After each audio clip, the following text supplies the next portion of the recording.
Sumatera Utara. Selamat sore pemirsa, untuk memperbaharui informasi Anda seputar Sumatera Utara. Sumatera Utara hari ini hadir kembali menjumpai Anda di Senin 25 April 2022. Kali ini bersama saya Keriawan Sbiring. Dan saya Ayu Alvinia Kori. Pemirsa, seperti biasa tim redaksi kami telah menyiapkan informasi seputar Sumatera Utara untuk Anda. Dan inilah Sumatera Utara hari ini selengkapnya.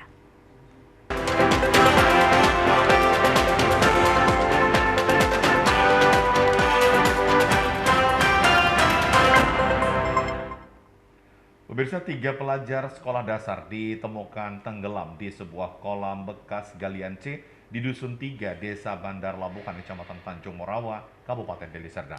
Sebelumnya 3 pelajar tersebut dikabarkan hilang pada Sabtu sore kemarin.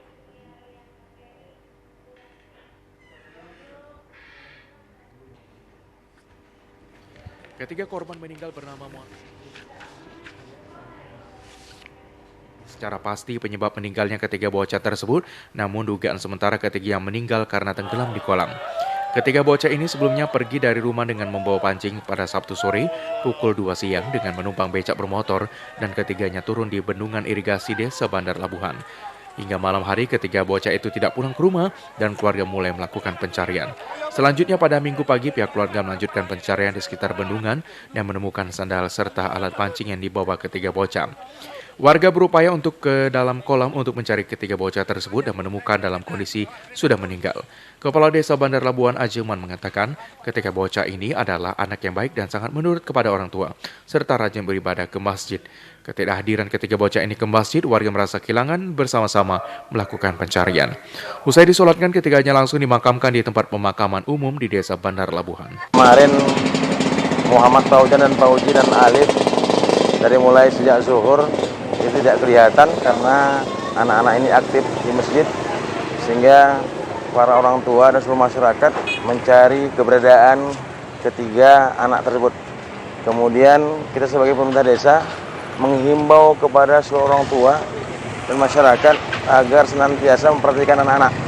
Ya, ketika tidak ada di rumah, mohonlah ya segera dicari, karena kita tidak mau lagi terjadi yang seperti ini. Satu hari ada 3 nyawa. Untuk itu menjadi perhatian kepada orang tua untuk senantiasa mengawasi anak-anak, ya, jangan sampai terlena ketika anak-anak tidak ada di rumah.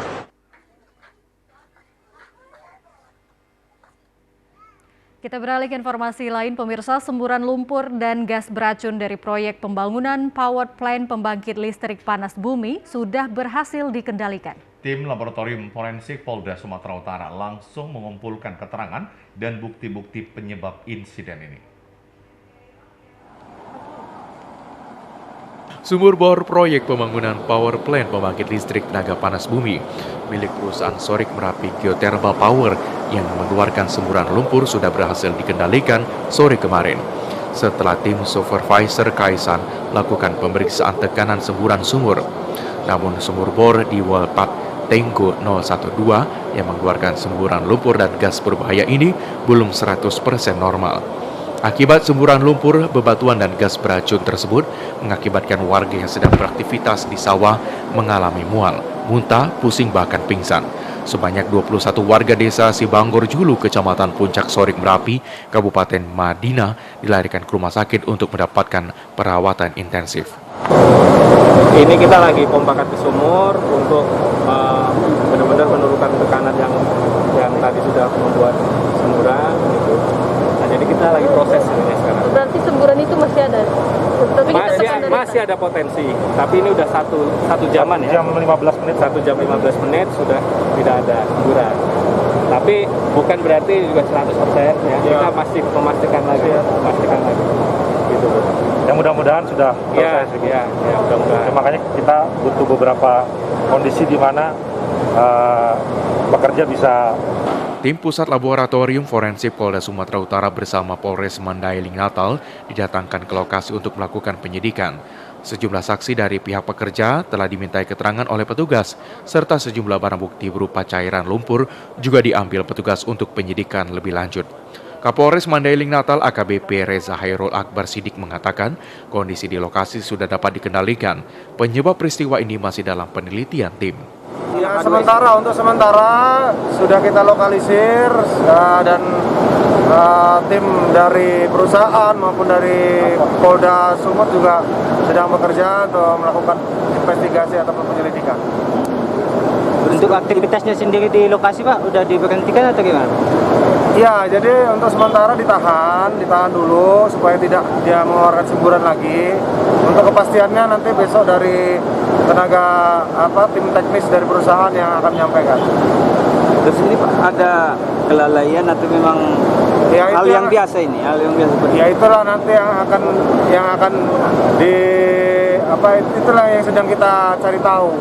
Ya, baik dari Polri maupun dari tim teknis perusahaan masih mencari tahu kenapa bisa seperti itu. Ya, pemirsa, operasi SAR pencarian terhadap 2 orang warga diduga terseret arus Sungai Nalawo di Nias telah resmi ditutup. Namun hingga saat ini 1 orang lagi korban belum berhasil ditemukan.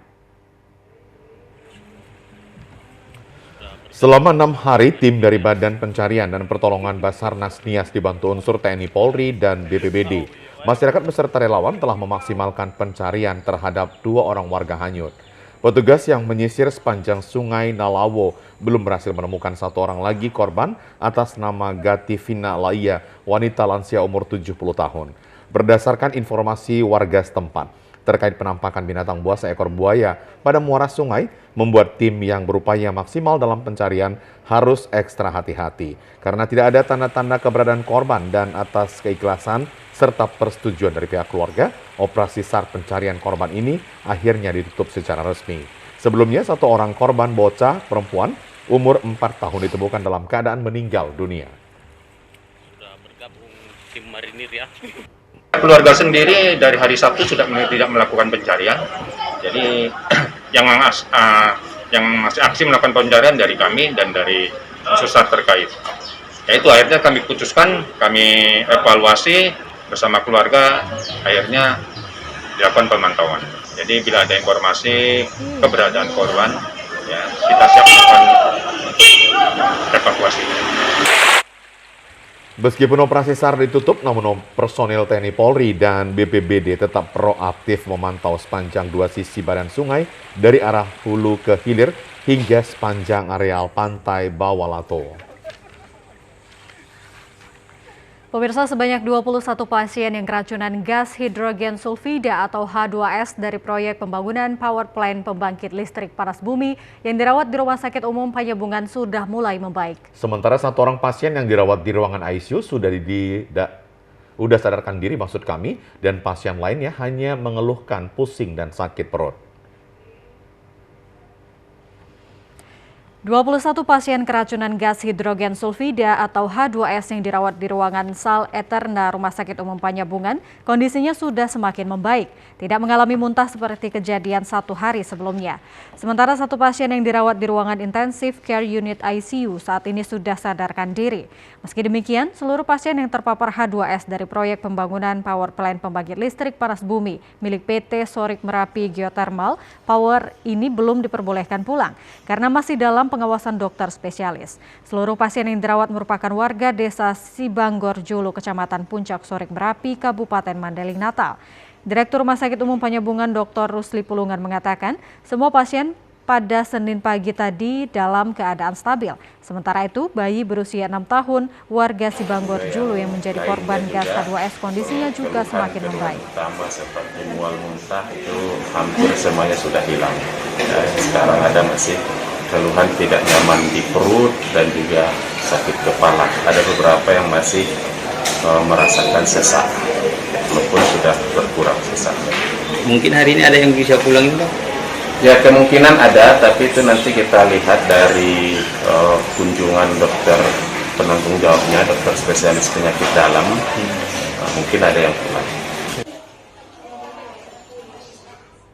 Kita ke informasi lainnya, pemirsa. Badan Penyelenggara Jaminan Sosial BPJS Kesehatan menghimbau masyarakat sebagai peserta Jaminan Kesehatan Nasional Kartu Indonesia Sehat untuk mencicil tunggakan iurannya. Tercapainya target iuran jaminan kesehatan guna mendukung kesinambungan finansial program jaminan kesehatan dan peningkatan universal health coverage. Pelunasan iuran peserta jaminan kesehatan dengan program cara mencicil sebagai bentuk memberikan kemudahan dari BPJS Kesehatan kepada masyarakat yang menunggak. Penunggakan iuran dengan cara mencicil ini dikhususkan bagi segmen pekerja bukan penerima upah PBPU dan bukan pekerja yang menunggak lebih dari 3 bulan lamanya.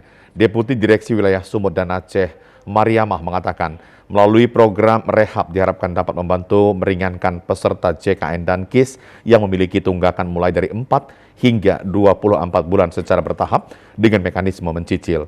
Guna mendapatkan program pembayaran iuran yang menunggak dengan cara mencicil, masyarakat dapat melakukan pendaftaran melalui aplikasi mobile JKN atau BPJS Kesehatan Care Center 165. Peserta JKN dapat menentukan sendiri jangka waktu pembayaran dengan minimal 2 bulan dan maksimal setengah dari total bulan penunggakan. Masyarakat peserta program JKN KIS, khususnya peserta mandiri yang memiliki tunggakan, kita menghimbau untuk bisa ikut dalam program rehab. Ya, rehab ini bukan rehab rumah, tetapi program rehab ini program rencana pembayaran iuran secara bertahap. Kita tahu program rehab ini adalah diluncurkan BPJS Kesehatan dalam rangka untuk memberikan kemudahan bagi peserta mandiri yang menunggak untuk bisa mencicil hutang mereka, mencicil tunggakan mereka. Nah, pada kesempatan ini kami tentu mengharapkan bagi peserta yang memang saat ini belum mampu membayar secara keseluruhan, tunggakannya bisa mencicil, khususnya yang memiliki tunggakan lebih dari 3 bulan. Nah, cicilan ini dapat dilakukan, mencicilnya maksimal bisa untuk sampai 12 kali pembayaran. Melalui program ini diharapkan dapat membantu masyarakat sebagai peserta BPJS Kesehatan untuk aktif kembali, sehingga masyarakat dapat kembali mendapatkan pelayanan kesehatan BPJS dari pemerintah. Komandan Korem 023 KS, Kolonel Infantri Dodi Triwinarto didampingi Ketua Persit Korcap Rem 023 PDI Bukit Barisan beserta rombongan melaksanakan kunjungan kerja ke markas Yonif 123 Raja Wali dan Kodim 0212 TS di Padang Sedimpuan. Kunjungannya yang merupakan pertama kali dalam rangka silaturahmi dengan prajurit PNS dan ibu-ibu Persit Kodam 0212 dan Yonif 123 Raja Wali. Kunjungan Komandan Korem 023 KS Kolonel Infantri Dodi Triwinarto didampingi Ketua Persib Korcap Rem 023 PD1 Bukit Barisan beserta rombongan disambut antusias oleh prajurit Kodim 0212 TS dan Yonif Batalion 123 Raja Wali serta pengalungan bunga diiringi tarian khas Tapanuli Selatan. Pada dalam kunjungannya tersebut, Danrem 023 KS Kolonel Infantri Dodi Triwinarto ingin lebih dekat dengan satuan jajaran di bawah Korem 023 KS, sekaligus bertatap muka dan memperkenalkan diri sebagai Komandan Resort Militer atau Danrem 023 KS yang baru menjabat. Kepada Ibu Persit Danrem juga berpesan untuk selalu berdoa dan bersyukur serta jangan pernah mengeluh. Dalam arahannya, Danrem menyampaikan semua prajurit agar terus berbuat baik kepada siapapun agar dicintai rakyat dan melaksanakan tugas dengan baik. Ia juga mengingatkan kepada seluruh prajurit dan Persib di era teknologi saat ini agar lebih bijak dalam menggunakan media sosial dan tidak memposting hal-hal yang dapat merusak citra satuan. Dan berterima kasih atas penyambutan yang sangat luar biasa dan berharap keberadaannya di Korem 023 KS dapat diterima. Pada kunjungannya tersebut turut didampingi Kasih Intel Rem 023 KS, Kasiter Kapenrem Kasih Pers Wakil Ketua Persit KCK Korcap Rem 023 PD1 Bukit Barisan dan pengurus. Ya, pemirsa, informasi menarik lainnya akan kami hadirkan sesaat lagi. Tetaplah bersama Sumatera Utara hari ini.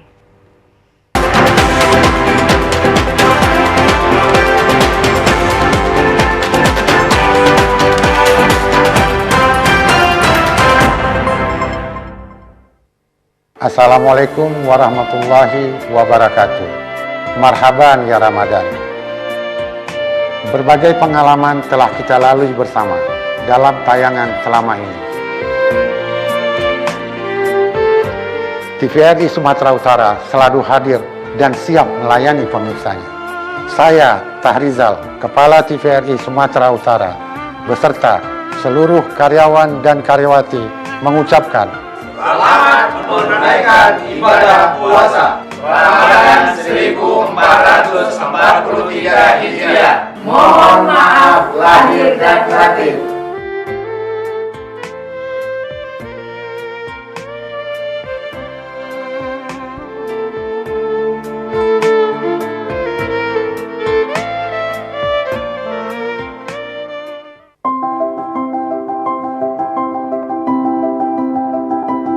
Bekerja adalah suatu kewajiban untuk memenuhi kebutuhan. Puasa juga kewajiban bagi umat Islam untuk meraih kemenangan. Jangan jadikan puasa sebagai alasan untuk bermalas-malasan. Jaga kesehatan selama bulan puasa.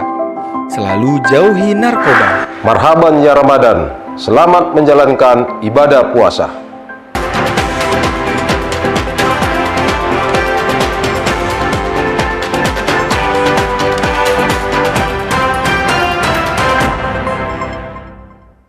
Pemirsa, Dewan Pengurus Daerah DPD Partai Umat Kota Medan bersama DPW Partai Umat Sumatera Utara memperingati milad pertama bertempat di Jalan Balam, Kota Medan. Milad pertama ini bertujuan untuk mensosialisasikan Partai Umat kepada seluruh masyarakat.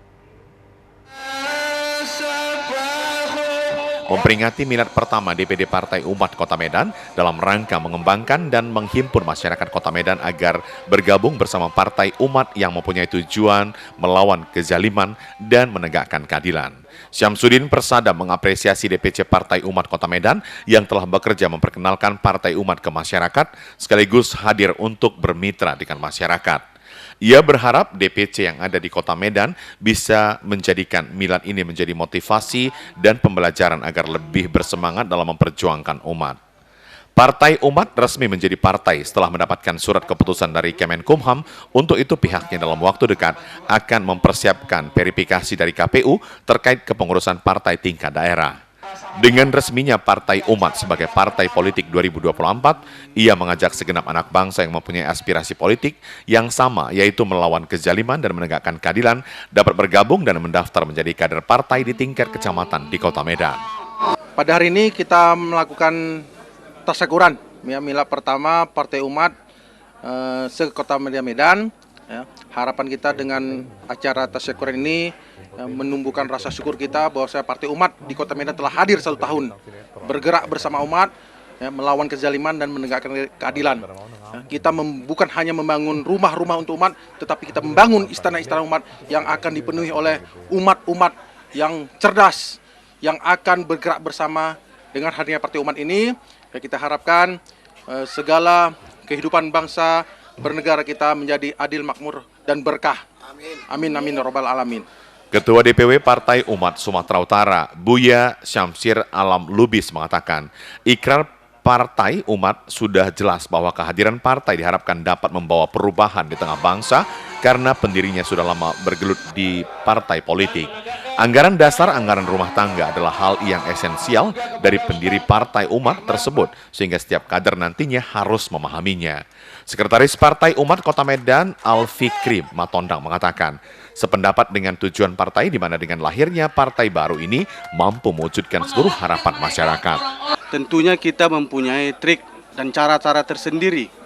Yang utamanya kita harus menyentuh hati umat dan insya Allah umat akan bersama dengan Partai Umat. Karena dengan hadirnya Partai Umat ini kita semua tahu bahwa Partai Umat ini konsisten, oposisi murni. Dengan tagline-nya Partai Umat yaitu lawan kezaliman dan menegakkan keadilan. Partai Umat yang berasaskan rahmatan lil alamin, berasaskan Islam, insya Allah kita akan hadir di tengah-tengah masyarakat, menyampaikan kepada masyarakat bahwasanya kita hadir untuk menegakkan keadilan dan melawan kezaliman. Mudah-mudahan Partai Umat didukung oleh masyarakat, didukung oleh umat di seluruh Indonesia. Pada milad pertama, Partai Umat memberikan bantuan kepada masyarakat sekitar berupa sembako. Masyarakat juga berharap dengan adanya Partai Umat Indonesia lebih maju dan makmur.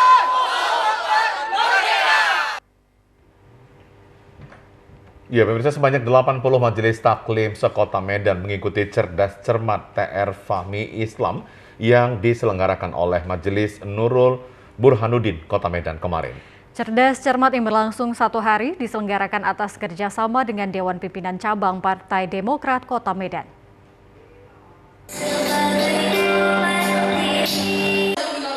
Ketua Majelis Nurul Burhanuddin Medan, Burhanuddin Sitepu mengatakan, cerdas cermat bagi majelis taklim dilakukan dalam rangka menyemarakan bulan suci Ramadan yang direncanakan akan dilakukan setiap tahunnya.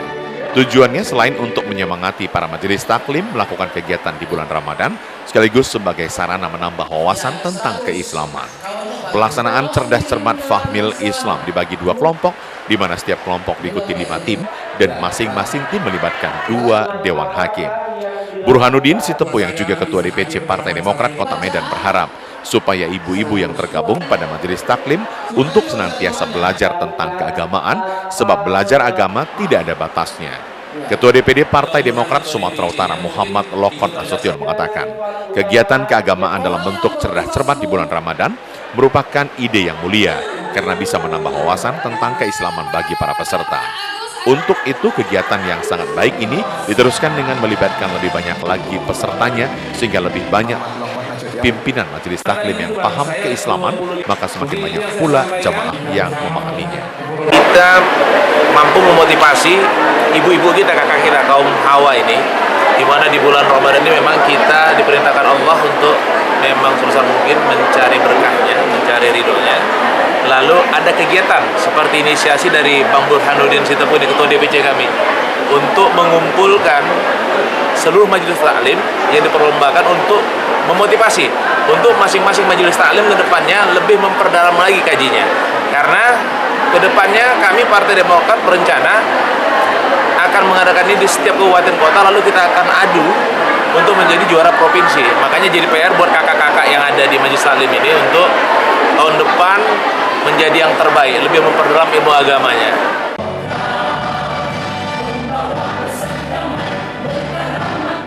Pemirsa, Punguan atau Perkumpulan Puraja Hutapea Dohot Boruna Kota Madia Medan melakukan acara syukuran Bona tahun 2022 dan perayaan Paskah di Convention Hotel Danau Toba Medan kemarin.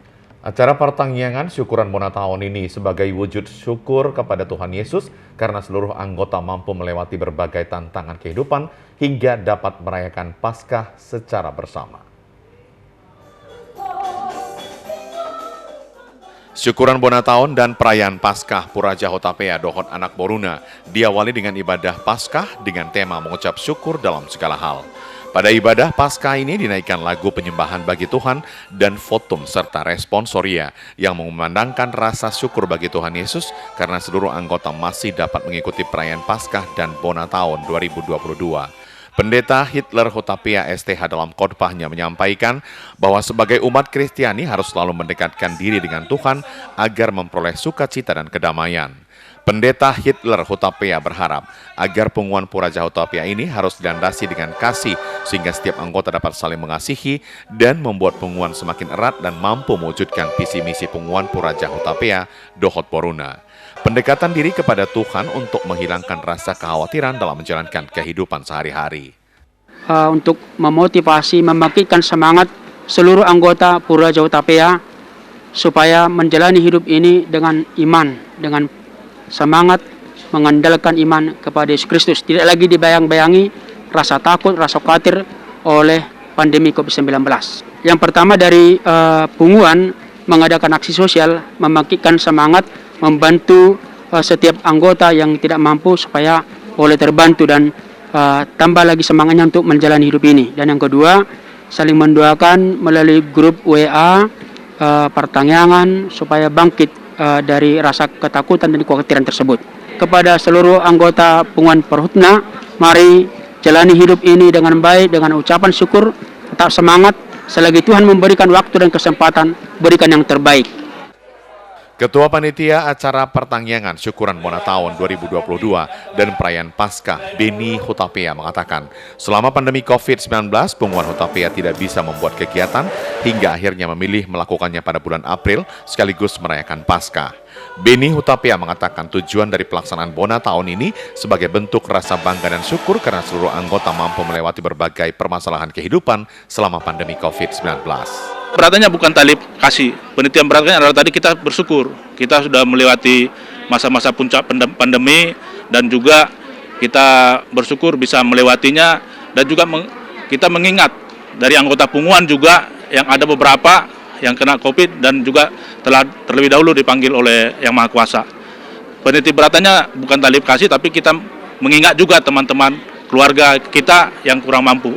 Kita terus menjaga persatuan kita dan juga komunikasi, baik itu yang ada di WA Group ataupun via telepon langsung, ya, komunikasi dengan setiap sektor dan juga kita ada 3 opung dan kita selalu kompak dari kita keturunan opung kita.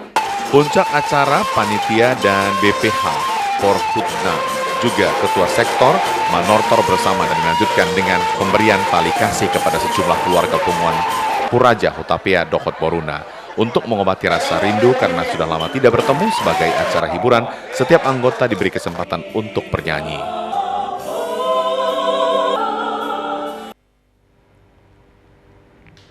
Ya, pemirsa, sejumlah sekolah menambah hari ujian sekolah utama sampai besok hari, menyusul ada Pilkades Senin lalu di Deli Serdang. Di antara sekolah menambah hari ujian sekolah utama adalah SMK Negeri 1 Pantai Labu yang berada di Desa Durian.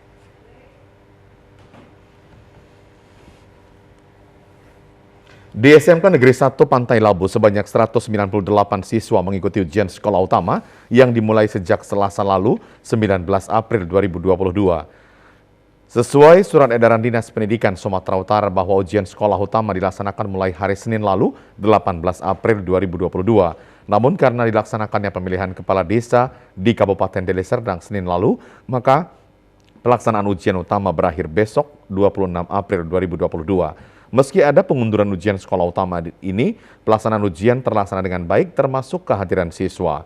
Kepala SMK Negeri 1 Pantai Labu, Salmon Tarihoran, mengatakan, walau ada pengunduran jadwal ujian 1 hari, pelaksanaan ujian di sekolah ini berlangsung sesuai dengan program sekolah. Di sekolah ini 8 ruangan ujian disediakan mengujikan 13 mata pelajaran dengan pilihan ganda 40 soal untuk 7 kompetensi keahlian. Pelaksanaan ujian sekolah utama ini berbasis Android, diawasi 2 guru, yaitu pengawas dan proktor. Keikutsertaan siswa sampai hari ini untuk ujian 100%. Di antara siswa ada 20 siswa mengikuti ujian di laboratorium komputer karena tidak memiliki Android. Kepala sekolah dan guru di sekolah ini sesuai himbauan Dinas Pendidikan Sumut dalam menghadapi ujian sekolah, maka siswa diberi motivasi dan seruan kepada orang tua agar anak-anak mereka giat belajar di rumah. Ujian berbasis CBT, jadi anak-anak kita ujiannya menggunakan HP Android yang mereka siapkan sebelumnya dari rumah. Tapi walaupun demikian, apabila ada anak-anak yang tidak memiliki HP, sekolah memfasilitasi dengan menyiapkan sebuah ruangan yang khusus untuk tempat mereka ujian. Jadi anak-anak kita sekarang ini ada sekitar 20 orang yang ujian di lab. Jadi mereka ujiannya dari sana. Hari ini ujian di sekolah untuk 7 kompetensi keahlian mengujikan mata pelajaran dasar program keahlian dan kompetensi keahlian dengan durasi menjawab soal masing-masing 90 menit. Esok hari ujian utama mengujikan mata pelajaran pendidikan agama dan budi pekerti, pendidikan Pancasila dan kewarganegaraan. Jika ada di antara siswa tidak hadir ujian, esok hari akan dilakukan ujian susulan pada 27 dan 28 April 2022 mendatang. Sementara uji kompetensi keahlian akan dilaksanakan awal bulan Mei 2022.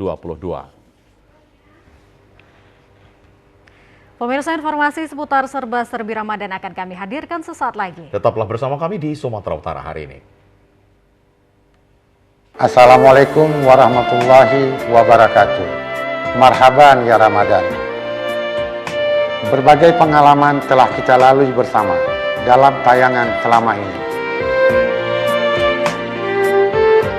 TVRI Sumatera Utara selalu hadir dan siap melayani pemirsanya.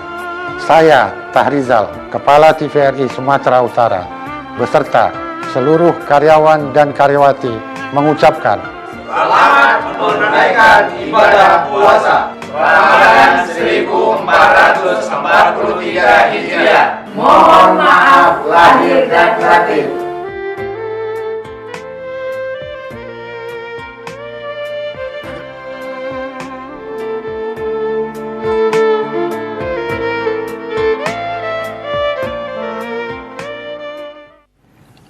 Memang enak minyak, Pak. Berapa? 30.000, Mister. Rupiah? Yes, only rupiah, Mister. Terima kasih, Pak. Terima kasih, Mister. Pendengar yang budiman, menjelang 4 hari Lebaran, masyarakat diharap untuk tetap berjaga-jaga dan tidak berkerumun. Halo, Bapak apa kabar? Bapak, aku udah mau puasa sebulan penuh loh, Pak. Sepedanya jangan lupa loh, Pak. Iya, Dit. Bapak ingat. Pak, berhenti di situ aja, Pak.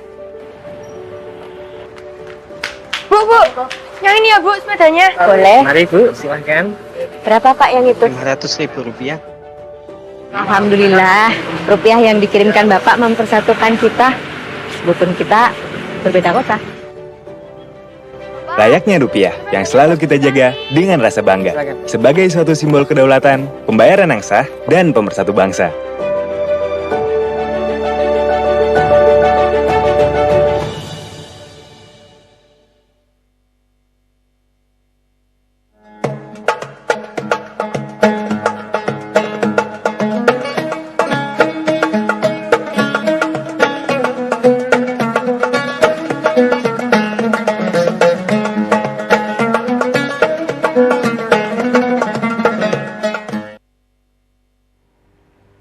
Pemirsa, Yayasan Erick Thohir melaksanakan program sosial healing event, yaitu melaksanakan Tadarus Akbar diikuti oleh ratusan masyarakat Deli Serdang Minggu siang di Masjid Agung Deli Serdang. Tadarus Akbar e-Troopers merupakan salah satu agenda program Menteri BUMN Erick Thohir sebagai wujud kepedulian kepada masyarakat untuk meningkatkan silaturahmi dan bangkit dari keterpurukan di tengah pandemi. Berbagai kegiatan dilakukan dalam program sosial healing event yang diprakarsai oleh Menteri Erick Thohir di Kabupaten Deli Serdang, yakni Tadarus Akbar, sholawat, pembagian bansos, komunitas bermotor, tabu beduk event, musik religi, dan berbuka puasa bersama. Direktur Program Sosial Healing e-Troopers MU Mustafa mengatakan, e-Troopers merupakan yayasan sosial dipimpin oleh Erick Thohir. Sebanyak 55 program dari 200 program sosial healing di Sumatera dilaksanakan di Sumatera Utara bertujuan untuk pembangunan lingkungan masyarakat. Melalui Tadarus Akbar dari kegiatan e-Troopers diharapkan dapat meningkatkan silaturahmi. Salah satu program social healing event yang kita namai sebagai diberi judul Tadarus Akbar. Tadarus Akbar, kenapa Tadarus? Karena kita yang pertama kita ingin membangkitkan kecintaan umat kepada Al-Quran lagi. Social healing ini adalah wadah sebenarnya ya, program ini sebagai wadah silaturahmi bagi masyarakat. Tadarus Akbar di Masjid Agung Deli Serdang Minggu siang dihadiri Wakil Bupati Deli Serdang Muhammad Ali Yusuf Siregar, para ulama, tokoh masyarakat, dan Majelis Taklim Pengajian se-Kabupaten Deli Serdang.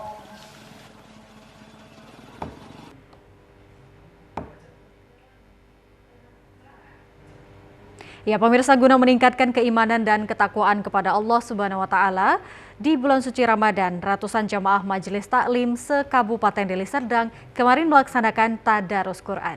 Tadarus Quran diikuti ratusan ibu-ibu pengajian dilaksanakan di Masjid Agung Sultan Tafsinar Ba'ar Syah Lubuk Pakam menjadi keunikan tersendiri dengan membentuk formasi melingkar hingga khatam Quran 30 juz secara massal.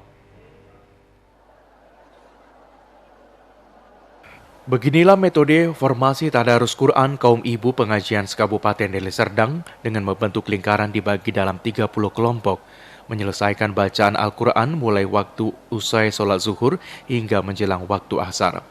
Suara sahdu lantunan bacaan ayat suci Al-Quran yang dikumandangkan ibu pengajian terdengar menyemarakan Masjid Agung Deli Serdang di bulan suci Ramadan.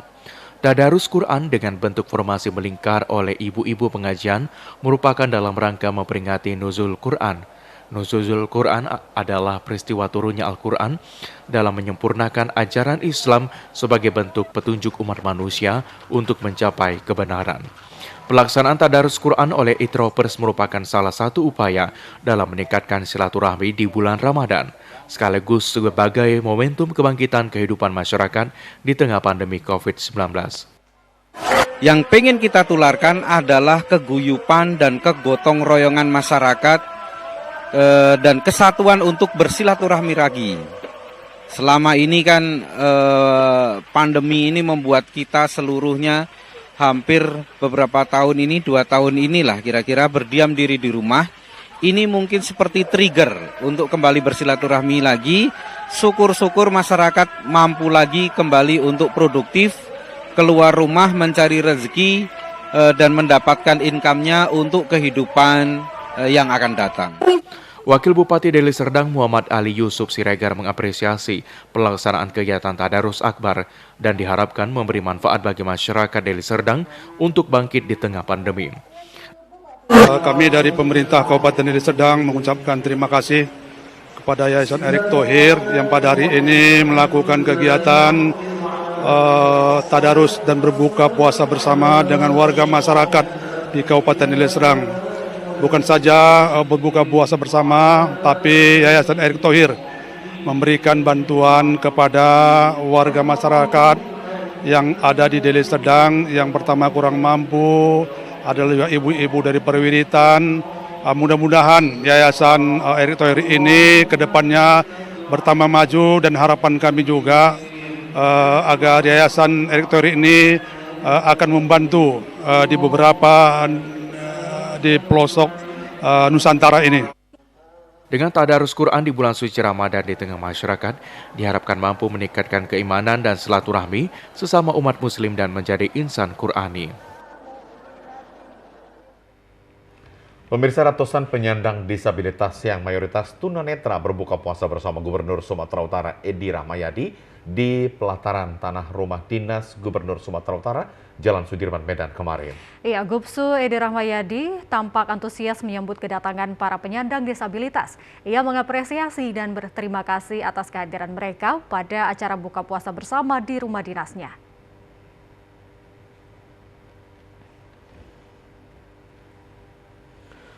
Edi Rahmayadi juga mengajak para hadirin untuk tetap semangat, mempererat silaturahmi dan berdoa bersama, dengan harapan agar kelak di akhirat dapat bersama-sama berada di dalam surganya.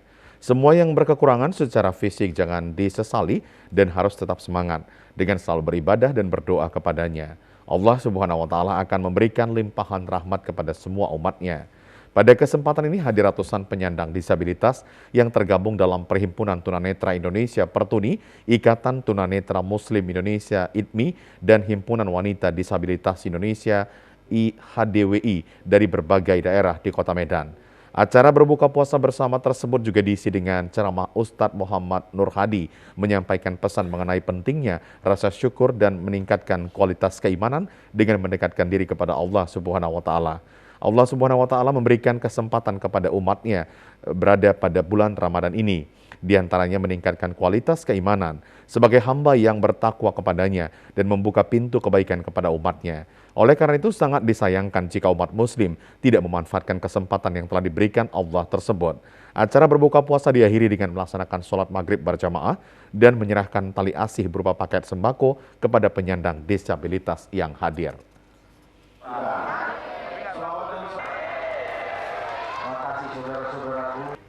Ya pemirsa, Dewan Pengurus Daerah Real Estate Indonesia Sumatera Utara siang tadi melakukan aksi peduli dengan berbagi ratusan paket sembako disalurkan kepada anak yatim dan kaum duafa di Kota Medan. Ya, pembagian paket sembako DPD REI Sumatera Utara merupakan program kerja bakti sosial untuk memotivasi kebangkitan usaha properti lebih baik dan maju di tengah pandemi. Secara simbolis, Ketua DPD REI Sumatera Utara Andi Atmoko Panggabean memberikan santunan dan bingkisan paket sembako kepada anak yatim piatu disaksikan oleh pengurus REI Sumut. Sebanyak 800 paket sembako disalurkan ke beberapa daerah. Dilakukan REI Sumut membuktikan bahwa para pengembang perumahan dapat berbagi memberikan kontribusi kepada masyarakat. REI Sumut tetap optimis untuk bangkit dalam usaha properti meski tantangan harus dijalani, namun kepedulian terhadap sesama harus tetap dibangun. Kita sebagai pengusaha ya memang sudah terbiasa menghadapi ujian, ya menghadapi tantangan.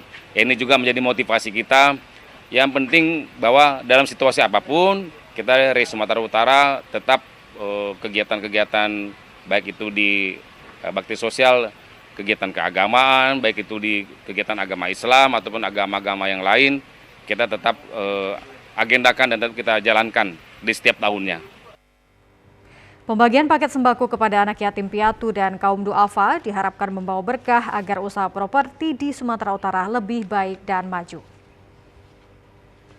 Pemirsa, memasuki Ramadan hari ke-20, sebanyak 50 anak yatim piatu di Kota Padang Sidimpuan mendapat santunan dari wartawan daerah Tapsel dan Padang Sidimpuan. Selain penyerahan santunan, buka puasa bersama antara wartawan dan anak yatim dilaksanakan di halaman Masjid Syekh Zainal Abidin, Kota Padang Sidimpuan.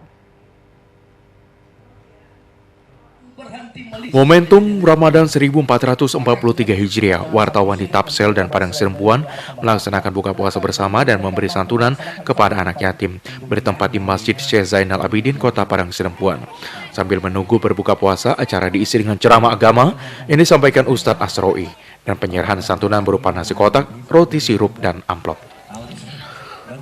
Acara buka puasa wartawan dengan anak yatim ini merupakan salah satu bentuk perhatian dan kasih sayang wartawan terhadap anak yatim. Santunan yang diberikan berasal dari partisipasi wartawan yang bertugas di wilayah Tapanuli Selatan dan Kota Padang Sidimpuan, serta dari beberapa simpatisan mitra kerja wartawan. Penyerahan santunan kepada anak yatim piatu dari wartawan Tapsel Padang Sidimpuan diwakili Manaun Lubis dan Johnson Karu-Karu selaku ketua panitia. Berterima kasih kepada abang-abang wartawan yang telah memberikan santunan kepada kami. Baju lebaran. Usai acara pemberian santunan dilanjutkan dengan buka puasa bersama yang berlangsung dalam suasana kekeluargaan dan kegembiraan. Ini terinspirasi pada saat kawan-kawan berkumpul di salah satu tempat, yaitu namanya Gedung Nasional. Terinspirasi pada saat waktu itu kegiatan ini berketepatan bulan suci Ramadan. Bagaimana kita buat buka bersama seprofesi ditambah dengan santunan anak yatim. Kita respect, kita langsung sebar, kawan-kawan seprofesi pun langsung merespon. Maka terjadi kegiatan ini dengan terlaksana, mudah-mudahan berkelanjutan dan berkesinambungan tahun-tahun ke depannya. Pemirsa, informasi aktual lainnya dapat Anda ikuti setelah yang berikut ini. Tetaplah bersama kami di Sumatera Utara hari ini.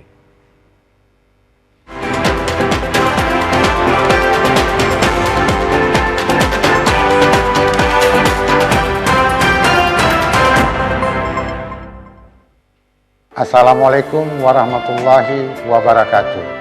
Marhaban ya Ramadan. Berbagai pengalaman telah kita lalui bersama dalam tayangan selama ini. TVRI Sumatera Utara selalu hadir dan siap melayani pemirsanya.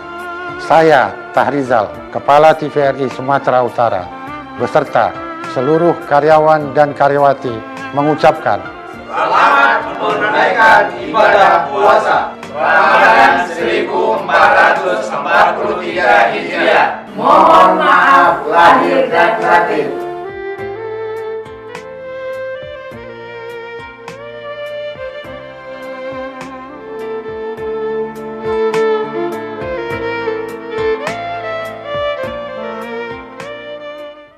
Ayo, cegah stunting. Kunjungi bidan andalan Anda untuk merencanakan dan mengatur jarak kehamilan untuk tumbuh kembang buah hati yang optimal. Cegah stunting itu penting melalui perencanaan keluarga. Khawatir ber-KB?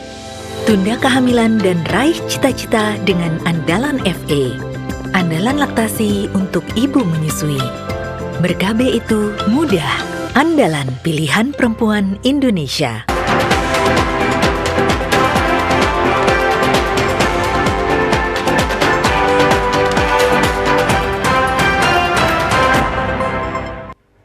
Pemirsa, Direktorat Jenderal Perhubungan Darat melalui Balai Pengelola Transportasi Darat BPTD Wilayah 2 Sumatera Utara bekerja sama dengan Badan Nasional Pencarian Pertolongan dan Kepolisian Perairan Polairut Unit Markas Danau Toba melakukan simulasi penyelamatan korban kecelakaan di perairan Danau Toba.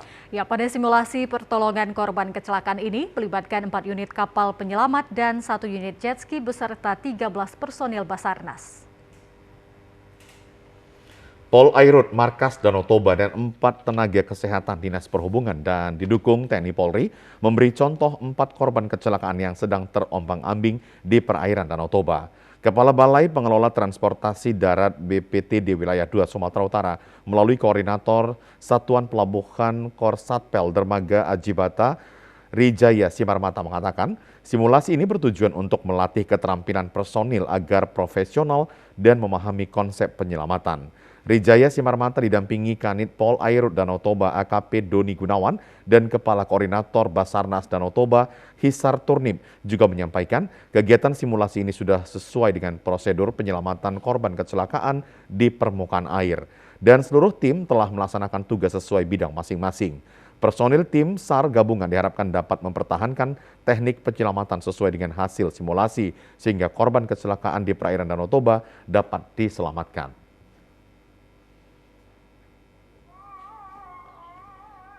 Kepala Koordinator Basarnas Danau Toba, Hisar Turnip, mengatakan simulasi pertolongan kecelakaan kapal ini merupakan sarana untuk menguji kesiapsiagaan personil dan peralatan penanggulangan musibah pelayaran, dan juga sebagai persiapan serta antisipasi kegiatan pelayaran untuk angkutan Lebaran 2022.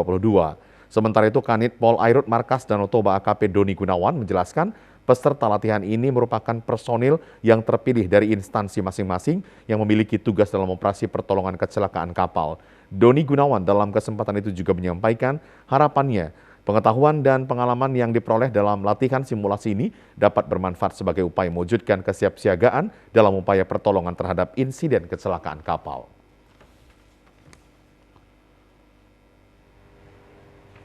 Pemirsa, Kota Tanjung Pura merupakan hierarki peninggalan sejarah Kesultanan Langkat yang dahulu tertata rapi dan baik. Penataan kota dan peninggalan bersejarah di Kecamatan Tanjung Pura ini tampaknya hanya tinggal kenangan serta nyaris punah.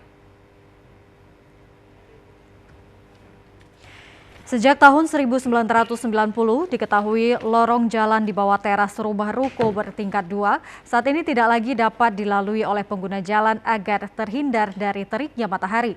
Rumah ruko di Kota Tanjung Pura dibangun oleh Sultan Abdul Aziz pada zaman pemerintahan Kesultanan Langkat pada masa itu.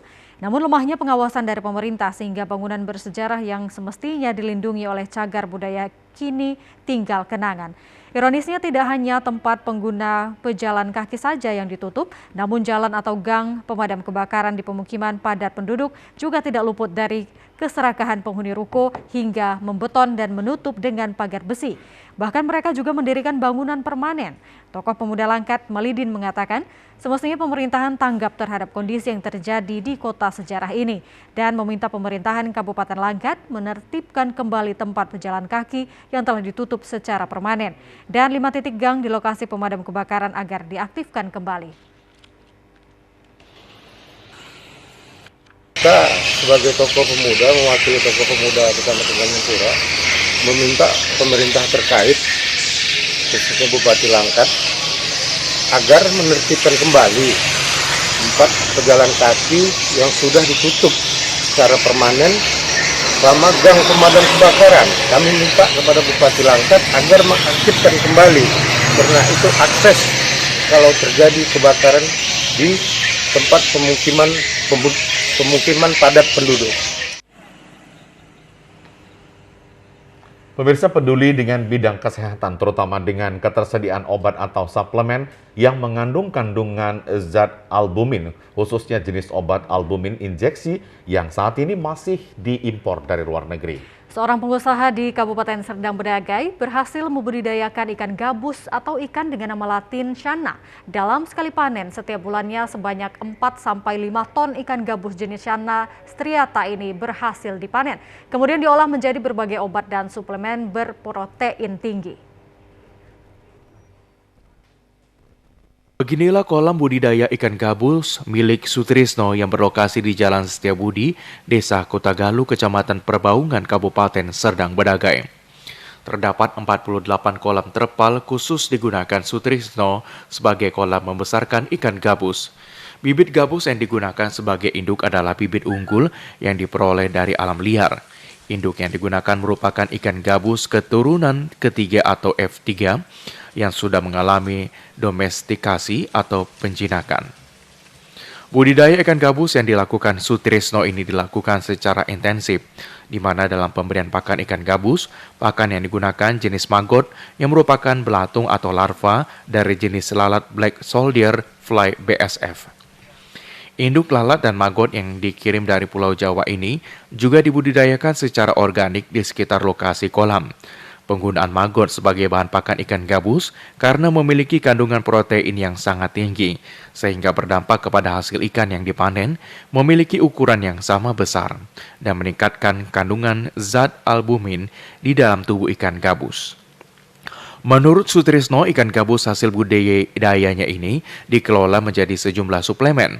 Setelah melalui uji klinis bekerja sama dengan sejumlah universitas ternama di tanah air. Hasil olahan ikan gabus yang diambil zat albuminnya ini diproduksi menjadi suplemen penyembuluh ke operasi. Suplemen bagi anak untuk meningkatkan imun tubuh dan menambah nutrisi, serta suplemen bagi ibu hamil dan melahirkan. Sutrisno berharap melalui budidaya ikan gabus ini, ia bisa memproduksi obat albumin injeksi yang dipakai saat tindakan operasi di rumah sakit. Ya, ikan gabus ini kita terkenal sangat banyak manfaatnya ya. Kita tahu sejak zaman dahulu, ikan gabus itu sudah digunakan untuk membantu penyembuhan luka. Karena ikan gabus satu-satunya ikan yang kandungan albuminnya sangat tinggi. Ya, ini produk sangat baik untuk kesehatan ya. Dan ini digunakan oleh seluruh rumah sakit ya. Karena rumah sakit itu kalau mau tindakan operasi harus mengecek dulu kandungan albuminnya. Kalau albuminnya turun, maka perlu diberi albumin. Nah, albumin saat ini ya untuk injeksi itu 100% import, masih import. Sutrisno dibantu dengan sejumlah ahli dalam mengembangkan ikan gabus striata melalui riset. Ikan gabus dengan gen yang lebih unggul, kandungan albuminnya lebih tinggi, lebih cepat besar dan tahan penyakit. Upaya Sutrisno memproduksi suplemen diharapkan bermanfaat di bidang kesehatan dan berharap dukungan dari pemerintah. Ya pemirsa, informasi tadi mengakhiri Sumatera Utara hari ini. Mewakili seluruh kerabat kerja yang bertugas, saya Keriawan Sembiri. Dan saya Ayu Alvinia Kori. Pemirsa, kami selalu menghimbau kepada Anda untuk tetap menerapkan protokol kesehatan dengan memakai masker, mencuci tangan, dan menjaga jarak. Terima kasih, selamat sore dan sampai jumpa.